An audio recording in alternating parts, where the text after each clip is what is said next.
la vérité, parce que personnellement, je peux dire que, et humblement, que je suis un témoin privilégié de l'histoire.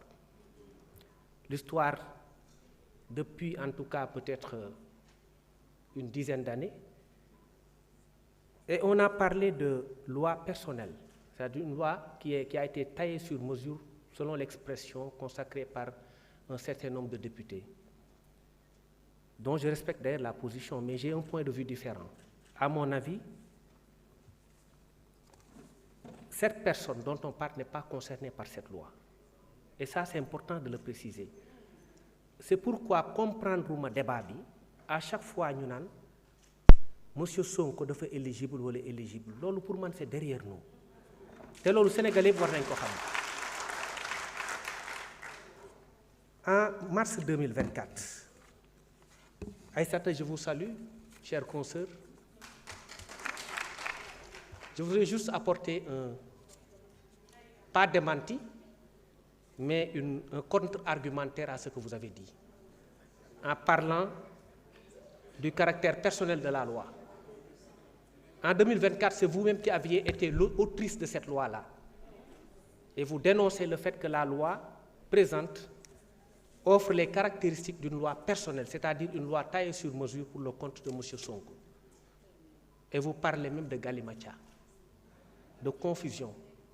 Je ne suis pas d'accord avec vous, Aïssata. Dans l'exposé des motifs de la loi que vous avez vous-même faite, la loi d'amnistie, vous dites, dans le but d'apaisement du climat politique et social, de renforcement de la cohésion nationale, de consolidation du dialogue national, et afin de permettre à certaines personnes, et vous dites aujourd'hui que la loi doit être impersonnelle, à certaines personnes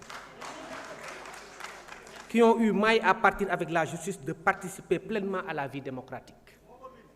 Et en écrivant ça, vous pensiez à qui? Disons-nous la vérité, à Ousmane Sonko. Et c'était hors consensus. C'était par-delà tout consensus.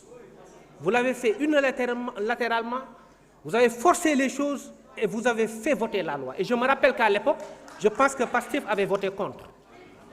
Les autres aussi. Et le président Macky Sall, d'ailleurs, a dit récemment qu'il l'a fait contre la volonté de son camp. C'est-à-dire que la loi a été imposée.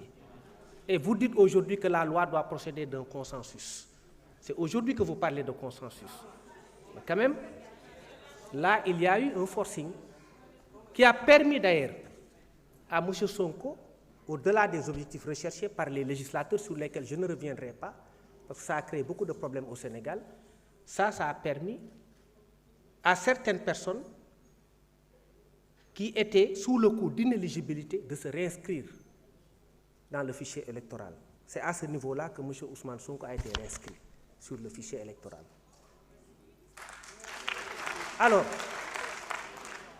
je ne comprends donc plus le débat. Quelqu'un qui est inscrit dans le fichier, il est éligible et il est électeur.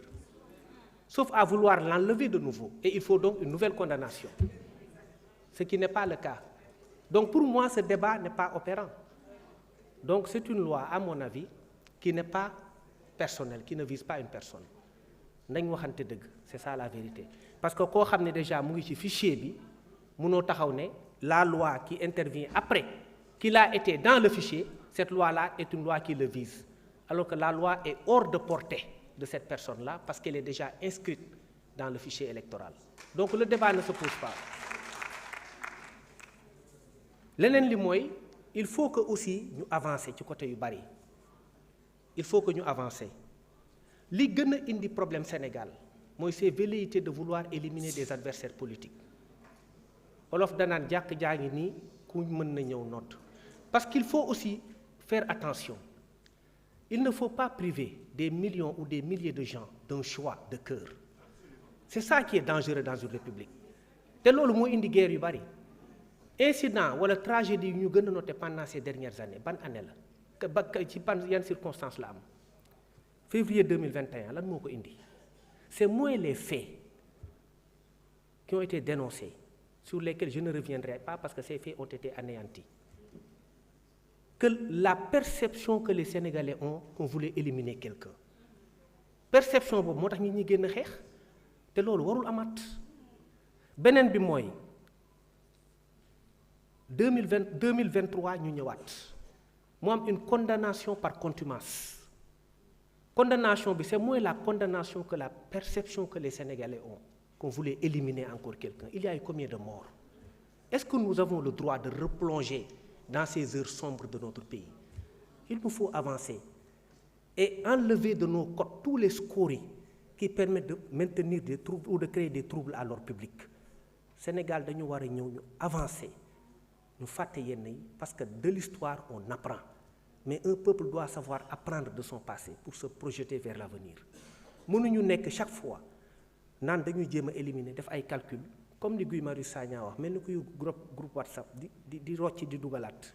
C'est des choses yoo xam ne ça va être dépassé. Am na benn aspect bu ma d'accord ak honorable Fall li muy wax ni le caractère inclusif des élections débat yooyu amatul dans les pays démocratiques.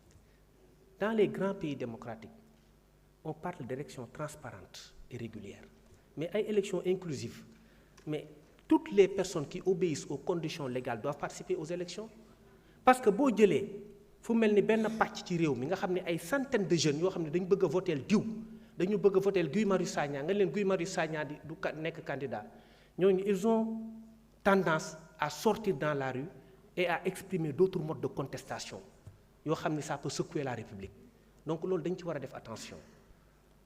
Le fond de la loi c'est que lan lay li ma gis ci li ngeen ma wan fond bi mooy lan lay xeex mooy koo xam ni dañu ne